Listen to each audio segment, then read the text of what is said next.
सरकार की तरफ से एक नई वैकेंसी आई है जो कि है ट्रेनिंग की। जिन लोगों ने भी आईटीआई कर रखा है उनके लिए ये ट्रेनिंग निकला हुआ है गवर्नमेंट की तरफ से। तो इस वीडियो में हम देखेंगे कि इस ट्रेनिंग के लिए क्या क्या आपको चाहिए होगा, कब तक आप फॉर्म ये भर सकते हैं, आपको पैसा कितना मिलेगा इस ट्रेनिंग के दौरान, और क्या क्या डॉक्यूमेंट आपको देने पड़ेंगे इस फॉर्म को भरने के लिए, और किस राज्य के छात्र इसके लिए एलिजिबल हैं, और सबसे इम्पॉर्टेंट बात कि इसका इस ट्रेनिंग का फ़ायदा क्या होगा। तो इसका फ़ायदा ये है कि जब भी ग्रुप डी की वैकेंसी आएगी रेलवे में, तो जिन लोगों ने ये ट्रेनिंग कंप्लीट किया होगा उसको एक सर्टिफिकेट मिलेगा। तो वो सर्टिफिकेट अगर आप ग्रुप डी की जब फॉर्म डालेंगे, जब रेलवे से ग्रुप डी का फॉर्म आता है, तो उसमें आपको भारी छूट मिलेगी। तो चलिए वीडियो में आगे बढ़ते हैं। तो ये ट्रेनिंग जो है साउथ सेंट्रल रेलवे की तरफ से है। तो इसकी ओपनिंग जो है एप्लीकेशन जो कब से हम भर पाएंगे, ये लिखा है 12 तारीख, यानी कि 12 मार्च से ये स्टार्ट हो गया था और चलेगा 11 अप्रैल तक। ठीक है, नीचे अगर हम आएँ तो ये जो भी है साउथ सेंट्रल रेलवे का है, इसमें 2801 जो भी है वैकेंसीज़ हैं वो ट्रेनिंग के लिए बुलाई जा रही हैं उनको। अब नीचे अगर हम आएँ तो इम्पोर्टेंट इंस्ट्रक्शन में दिख रहा है कि ये इसकी वेबसाइट है www.scr.indian.railway.government.in। यहाँ पे आज विजिट करके देख सकते हैं। और इसमें लिखा है for registration candidate must belong to the state district mention in the para 1। जो भी इधर नीचे मेंशन है वही इसके लिए एलिजिबल है। और ये कह रहा है कि candidate don't have a valid personal email ID and have mobile ID should have, मतलब आपके पास अगर आपका ईमेल आईडी नहीं है तो आपको क्रिएट करना पड़ेगा इस फॉर्म को भरने के लिए, एक ईमेल आईडी बनानी पड़ेगी अपनी। उसके बाद नीचे देखें तो आधार कार्ड भी लगेगा at the time of register. जब आप इसमें रजिस्टर करेंगे तो आपको आधार कार्ड देना पड़ेगा और 12 डिजिट की इसमें नंबर, जो भी आधार कार्ड का जो नंबर होता है उसमें एंटर करना पड़ेगा। और ये भी लिखा है कि अगर आपके पास आधार कार्ड नहीं है, तो अगर आपने आधार कार्ड के लिए अप्लाई करा है तो उसमें एक इनरोलमेंट नंबर मिलता है आपको प्रिंटेड फॉर्म में। वो स्लिप पे आधार कार्ड का जो भी स्लिप मिलेगा आपको जब आप आधार कार्ड बनवाने जाएंगे, तो इनरोलमेंट आईडी को भी आप यूज़ कर सकते हैं इस फॉर्म को भरने के लिए। नीचे हम अगर आएँ तो ये लिखा हुआ है किस किस स्टेट के लोग एलिजिबल हैं। तो स्टेट देखें, ये रहा स्टेट हमारा, इसमें तेलंगाना है, जिस तेलंगाना के ऑल डिस्ट्रिक्ट, जितने तेलंगाना में डिस्ट्रिक्ट है सारे इसके लिए एलिजिबल हैं। आंध्र प्रदेश में सारे डिस्ट्रिक्ट वाले एलिजिबल हैं, बस मन्यम को छोड़ के, श्रीकाकुलम को छोड़ के और विजयनगरम को छोड़ के। महाराष्ट्र में सारे जितने भी ये लिखे हैं आप यहाँ देख सकते हैं, जितने भी यहाँ पे डिस्ट्रिक्ट का नाम दिया हुआ है सारे लोग एलिजिबल हैं। कर्नाटका में ये सारा देख सकते हैं, सारे लोग इसमें एलिजिबल हैं। और तमिलनाडु में वेल्लोर के लोग बस एलिजिबल हैं। और नीचे अगर हम आएँ तो मध्य प्रदेश में बुरहानपुर और खंडवा जो है, 2 ये डिस्ट्रिक्ट हैं, ये एलिजिबल हैं इस फॉर्म को भरने के लिए। और हम जैसे नीचे आएँ तो देखेंगे कि डिपार्टमेंट और ट्रेनिंग यूनिट का नाम दिया हुआ है, यानी कि ये सारे डिपार्टमेंट्स हो गए, ये उनकी ट्रेनिंग यूनिट का नाम हो गया जहाँ जहाँ पे ये है। इतने सारे आप देख सकते हैं, इतने सारे इसके डिपार्टमेंट्स हैं और ट्रेनिंग जोन है ये सारे।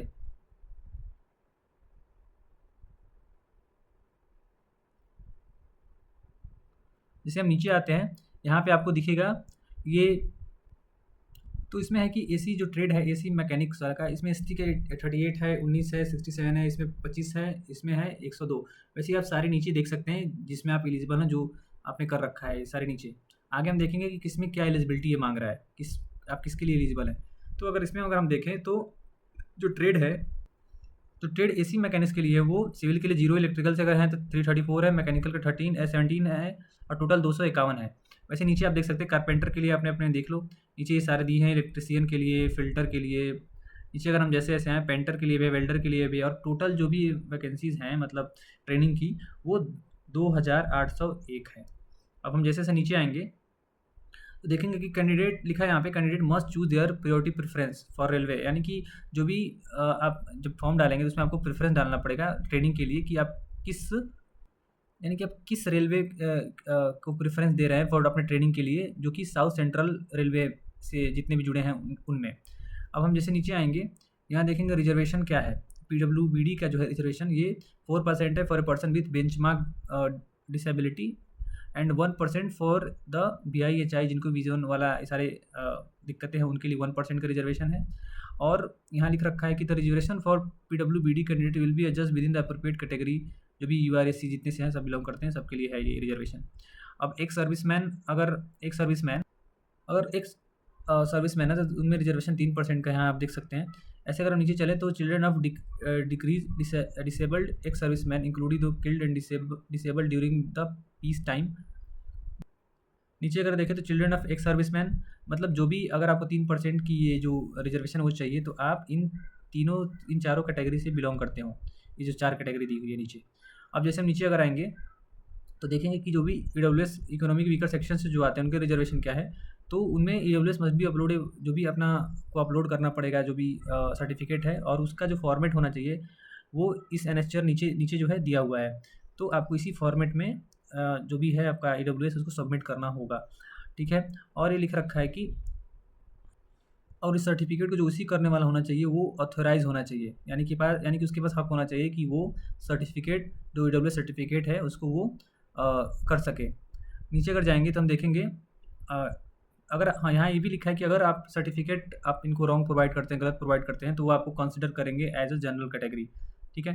नीचे अगर देखिए एजुकेशन क्वालिफिकेशन है तो आपके पास 10th पास एग्ज़ाम आपको पास होना चाहिए और 10+2 होना चाहिए, या फिर या तो आप 10 पास होने चाहिए और या तो आपके पास अगर 12 भी है तो कोई दिक्कत नहीं है, विथ मिनिमम आपके पास 50% मार्क होना चाहिए 10th में या 12th में, 50%, ठीक है। अगर उसके बाद इसके साथ ही साथ आपके पास ITI का सर्टिफिकेट होना चाहिए इन द ट्रेड नोटिफाइड, ठीक है, रिकॉग्नाइज्ड बाय NCBT SCBT।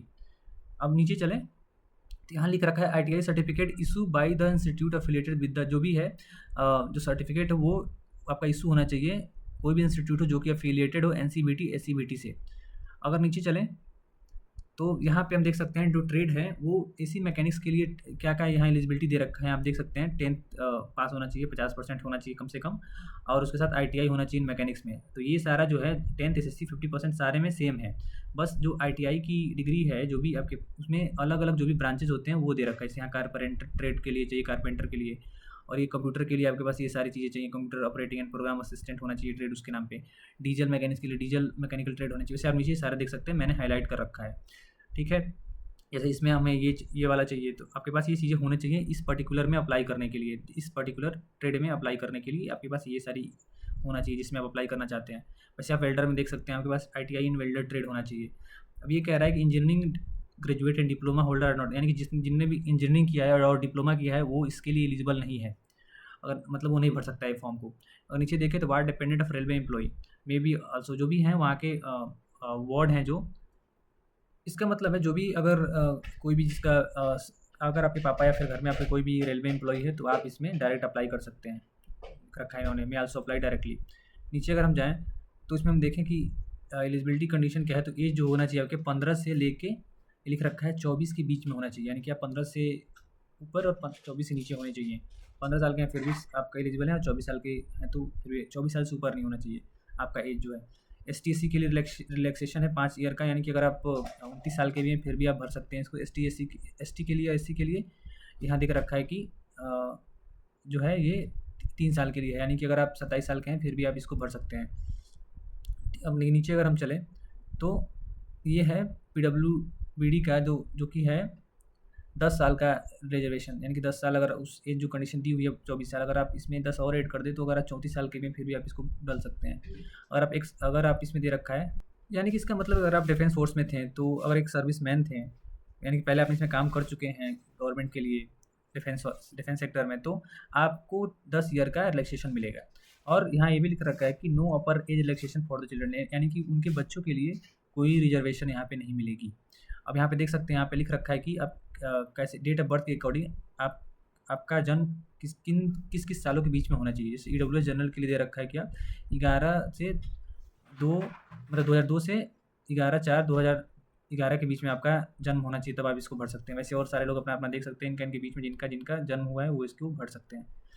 अब देख सकते हैं कि इन्होंने लिख रखा है कि STC reservation must be upload caste, यानी कि जो भी STC के लोग हैं वो अपने कास्ट को अपलोड करेंगे सर्टिफिकेट को, और ये NSR-B जो नीचे दे रखा है उसी फॉर्मेट में उसको प्रिंट आउट करा के लेके जाके उसको बनवाना है।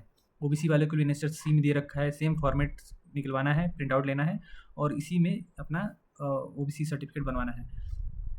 उनको सेल्फ डिक्लेरेशन भी देना है। आगे चलते हैं, जो कि NSR-D में दे रखा है, जो भी OBC वाले हैं उनको देना है सेल्फ डिक्लेरेशन NSR-D में, यानी कि नीचे NSR-D होगा उसको प्रिंट आउट करके वो भी देना है। और हम नीचे चलें तो PW कैंडिडेट के लिए भी दे रखा है सर्टिफिकेट NSR-GH में, यानी कि नीचे अगर इसका फॉर्मेट दे रखा है उसमें लेके बनवाना है आप लोग को। EWS के लिए भी NSR-E में दे रखा है। और नीचे अगर हम चले तो मोड ऑफ सिलेक्शन क्या है इसकी, तो इसका सिलेक्शन का क्राइटेरिया है कि आपके 10th में मिनिमम 50% होना चाहिए, एंड ITI एग्जामिनेशन भी आपके पास होना चाहिए, इसकी आप ITI किए हों विथ इन दोनों का आपको इक्वल वेटेज मिलेगा। और यहाँ नीचे लिख रखा है कि there will be no written exam, तो ये आपके लिए खुशखबरी है कि यहाँ पे कोई एग्जाम नहीं होने वाला है। और यहाँ लिख रखा है कि ट्रेनिंग एंड स्टिपेंड, यानी कि ट्रेनिंग के दौरान आपको कुछ पैसे भी ये इसमें मिलेंगे जो कि यहाँ अभी लिखे नहीं है। ऊपर अगर हम चले तो ये medical fitness and physical standard इनके जो भी हैं। तो इसमें क्या है कि नीचे अगर देखें तो जो मेडिकल फिटनेस है उसकी आपको सर्टिफिकेट देना पड़ेगा ट्रेनिंग के लिए, और वो जो सर्टिफिकेट है वो असिस्टेंट सर्जन जो भी ये सर्टिफिकेट आपको इशू करेगा उसका औहदा जो है वो असिस्टेंट सर्जन से नीचे नहीं होना चाहिए, इसने लिख रखा है। और ये लिख यहाँ पे जो NHRF है इसमें इसका फॉर्मेट प्रोवाइड हो रखा है, वो फॉर्मेट को हम डाउनलोड करेंगे और उसमें अपना मेडिकल सर्टिफिकेट बनवाएंगे। अगर नीचे अगर हम चलें तो यहाँ पर लिख रखा है कि डॉक्यूमेंट वेरिफिकेशन इज़ मैंडेटरी, यानी जो भी आप medical fitness certificate at the time of, यानी जब आप वेरिफिकेशन के लिए जाएंगे तो वहाँ पे आपको मेडिकल फिटनेस सर्टिफिकेट देना पड़ेगा, अदरवाइज आपकी ट्रेनिंग नहीं दी जाएगी, आपको कंसिडर नहीं किया जाएगा। यहाँ पे आप देख सकते हैं कि ट्रेड जो भी PWBD कैंडिडेट्स हैं उनके लिए कौन सा सूटेबल है। तो AC मैकेनिक्स में अगर आपके पास जो भी डिसेबिलिटी LD में है, CP में है, तो वो देख सकते हैं आप सारी चीज़ें, वो आप उस स्टेट के लिए आप एलिजिबल हैं। अगर हम नीचे जाएँ तो यहाँ पे इसकी जो भी है फुल फॉर्म लिख रखी है, तो आप देख सकते हैं।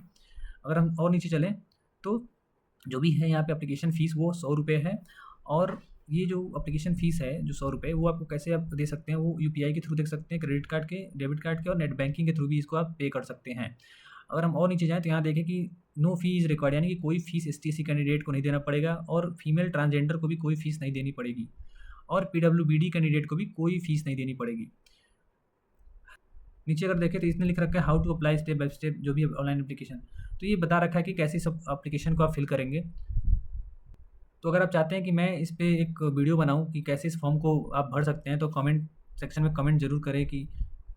तो ये सारे फॉर्मेट दे रखे हैं, जैसे कि ये जो फॉर्मेट है वो SC का सर्टिफिकेट है फॉर ST/SC के लिए, ये जो है ये आपको प्रिंट लेना पड़ेगा और इस पर जाके अपनी सर्टिफिकेट इस फॉर्मेट में बनवाना पड़ेगा इस फॉर्म के लिए। फिर अगर हम नीचे जाएँ तो ये रहा हमारा OBC सर्टिफिकेट का फॉर्मेट, तो ये आपको ले जाना पड़ेगा डाउनलोड करा के, प्रिंट आउट लेके, इस पे आप इस फॉर्मेट में आपको अपना कैटेगरी सर्टिफिकेट बनवाना पड़ेगा। और अगर हम नीचे आएँ तो ये हमारा डिक्लेरेशन है जो कि OBC वालों को देना था, और अदर बैकग्राउंड यहाँ पे लिख रखा है, आप पढ़ सकते हैं, तो ये उसका है फॉर्मेट। अगर और नीचे चलें तो ये दे रखा है, ये जो है EWS सर्टिफिकेट जो है, इस जो भी EWS कैटेगरी से बिलोंग कर रहे हैं उनको ये फॉर्मेट डाउनलोड करके ले जाना है और इसमें अपनी सर्टिफिकेट को इसी फॉर्म में बनवाना है।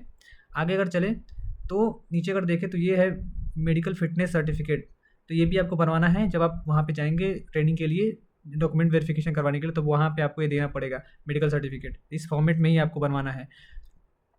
ये रहा सारी चीज़ें, और इस जो भी है इनको दोनों पेज को प्रिंट करवा के ले जाना पड़ेगा। ये जो है PWD कैंडिडेट के लिए जो डिसेबिलिटी सर्टिफिकेट बनवाना है उनको, उसका ये फॉर्मेट है, उनको लिए ये ले जाना पड़ेगा। और ये जो है ये medical authority issued by the certificate, ये डिसेबिलिटी के लिए ही है ये भी फॉर्म, तो आप अपने अकॉर्डिंग देख लेना कि आपके लिए कौन सा है। तो चलते हैं ऊपर, इनको मैं आपको प्रोवाइड कर दूंगा इन डिस्क्रिप्शन बॉक्स में, जहाँ से आप जाके इस फॉर्मेट को, जितने भी सर्टिफिकेट के फॉर्मेट है आप वहाँ से जाके डाउनलोड कर सकते हैं, ठीक है। तो फिलहाल इस वीडियो में बस इतना ही, फिर आगे मिलते हैं दूसरे वीडियो में नई नई जॉब्स को लेके, नई नई ट्रेनिंग को लेके। तो अगर आपको ये वीडियो ज़रा सा भी इन्फॉर्मेटिव लगी है, ज़रा सा भी अगर इन्फॉर्मेटिव लगी है, तो आप चैनल को सब्सक्राइब करना ना भूलें, ताकि जब भी हम आप training related, job related video डालें तो आप तक ज़रूर पहुँचे।